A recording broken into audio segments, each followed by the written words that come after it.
with more ghost stories. This is going to be the start of ghost stories that are going to go throughout the course of hopefully several months. We're going to be getting back on the road here very soon and hitting up some paranormal places and launching our own investigations into these places. So a lot of great things coming. So let's get started with today's story.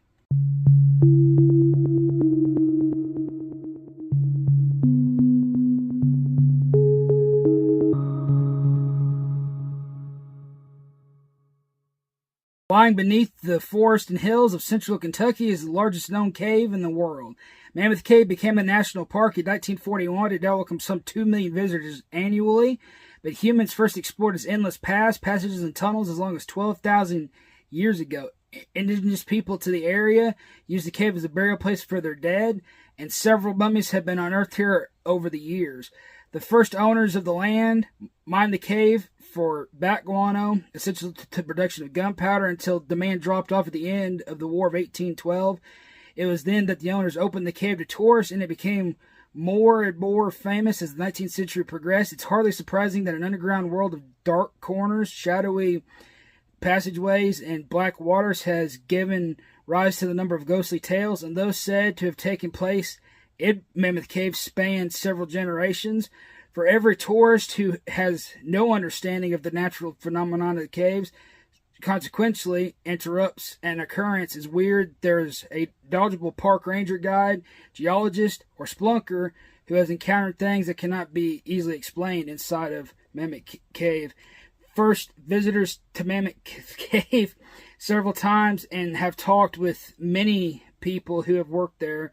Most of the rangers are reluctant to discuss ghost stories, but if you don't laugh off the odd tales and will share their observations of strange phenomenon. Among those are 3 ghosts who particularly are noteworthy: a slave who had the distinction of being the first man to map the cave, and a girl spurned by her beau, and a one-time owner of the portion of the cave system known as Crystal Cave.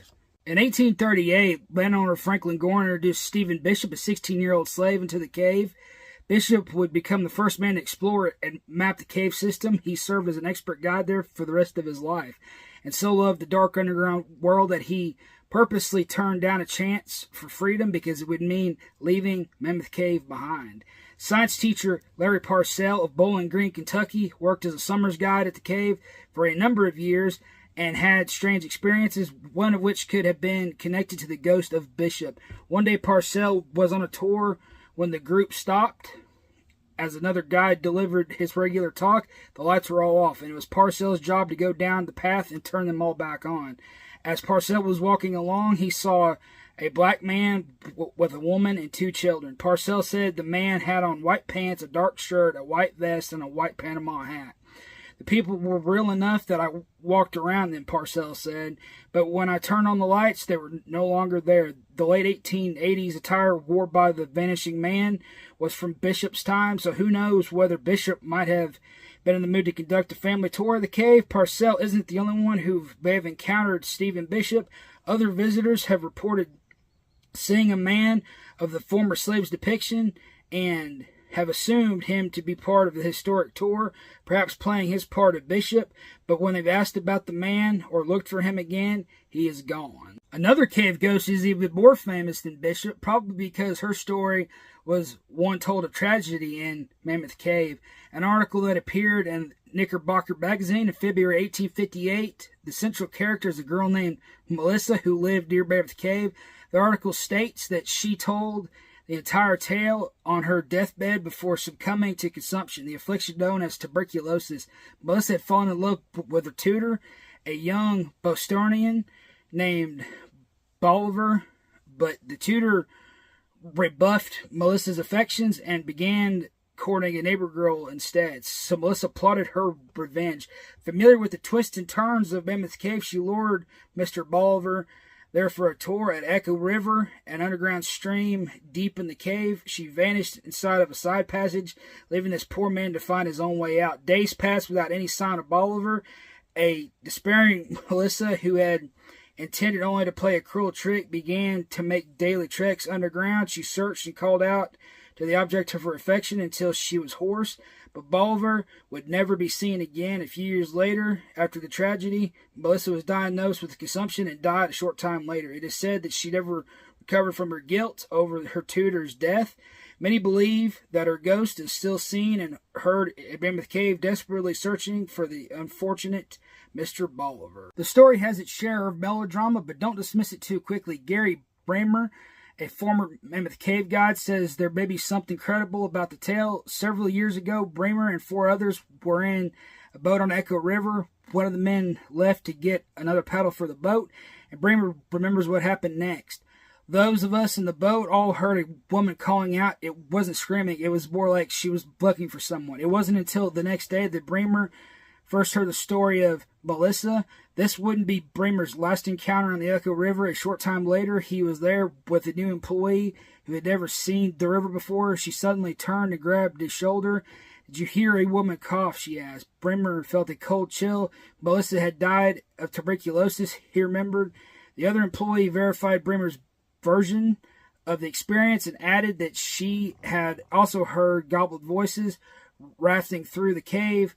On another night, believed she heard someone whisper her name. Not all of the weird tales from Mammoth Cave are set in areas accessible to the public. Many of the strangest come from Crystal Cave.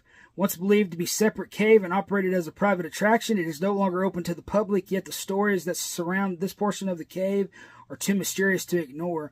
Most of these legends involve the ghost of W. Floyd Collins, an avid cave explorer and the former owner of Crystal Cave, which he had discovered by accident in the winter of 1916 to 1917.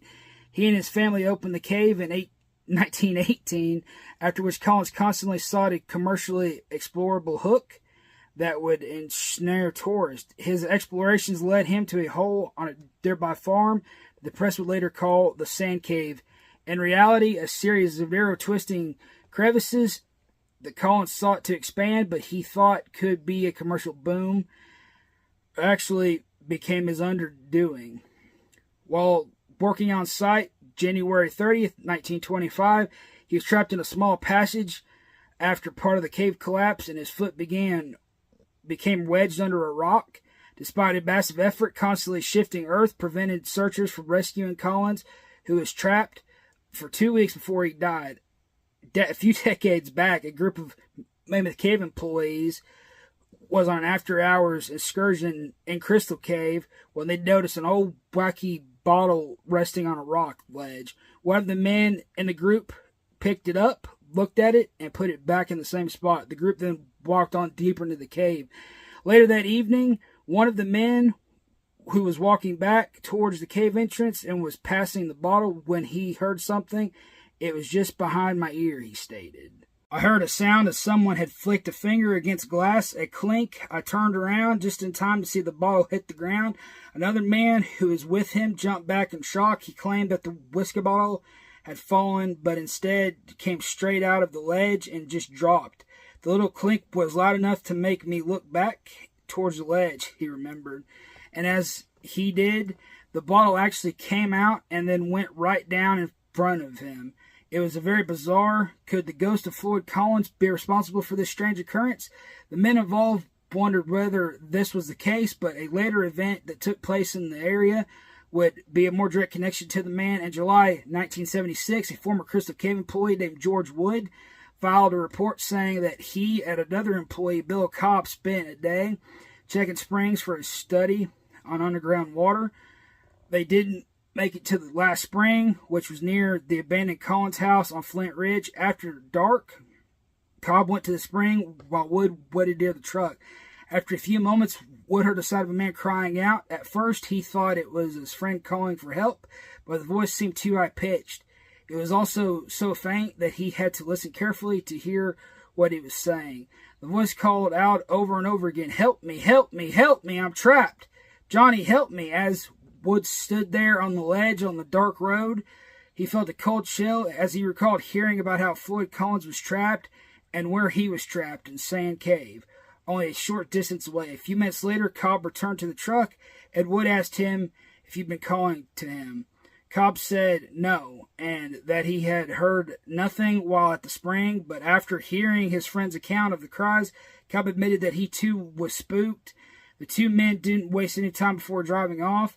Could the spectral voice have really belonged to Floyd Collins? And if so, could Johnny heard in the mysterious cry have referred to Johnny Gerald, a friend of Floyd's, and the last person to speak with him before the cave collapse sealed him off from rescue? Is his spirit still trapped in the cave, or could the sound have been merely an eerie echo of yesterday? An update on the media circus. The determined but failed attempt to rescue Floyd Collins became a national sensation even without the aid of TV, radio, and the press were enough to keep the public fascinated by what was happening. In fact, it could be said that the story reached historic proportions. A journal reporter, William Burke Skeets Miller, who interviewed the trapped man several times, won the Pulsar Prize for his coverage. Years later, the drama surrounding Collins' death inspired the 1951 movie Ace in the Hole, originally titled The Big Carnival, and famed author Robert Penn Warren based his novel The Cave, 1959, on the event. 2 years after Collins died, his family sold Crystal Cave to a local dentist who would cash in on the media circus surrounding the death in a rather remarkable way. As part of the property transfer, the dentist gained the right to examine Collins' body and move it to Crystal Cave. It was placed in a glass-covered bronze metal coffin that would be set in the middle of the tourist trail leading to the cave's main concourse. Thereafter, guides recounted the former owner's exploits as wide-eyed tourists gazed at Collins' waxen face. In 1889, W. Floyd Collins, cave explorer, businessman, promoter, found out his final resting place at nearby Ridge Cemetery.